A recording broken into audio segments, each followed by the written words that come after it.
Mes recherches, depuis plus d'une vingtaine d'années maintenant, portent sur la question qu'on appelle parfois de la diversité sexuelle et de genre, c'est-à-dire elles portent sur les discriminations, la mise à l'écart ou le rejet envers les personnes qui ne sont pas hétérosexuelles ou qui ne sont pas cisgenres. Donc, je m'intéresse aux expériences des gens, aux expériences d'inclusion et d'exclusion qui normalement suivent des règles éthiques, comment les personnes LGBT peuvent vivre de l'exclusion sous toutes sortes de formes, mais aussi comment elles peuvent vivre de l'inclusion, c'est-à-dire qu'est-ce qui fait qu'elles se sentent incluses, qu'elles se sentent en confiance, qu'elles sentent qu'elles peuvent dire qui elles sont sans être obligées de se taire ou de dissimuler leur sexualité ou leur identité de genre. La forme que ça a pris, c'est beaucoup la chaire de recherche sur l'homophobie, donc la mise en place de cette chaire-là, parce que ça a été vraiment un effet dynamo, si on veut, pour la constitution du champ d'études, parce que ça a donné tout de suite une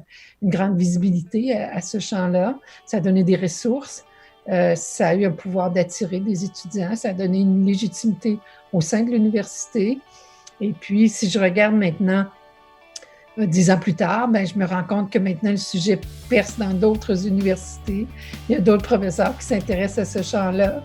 De plus en plus d'étudiantes qui s'intéressent aussi à ce champ-là.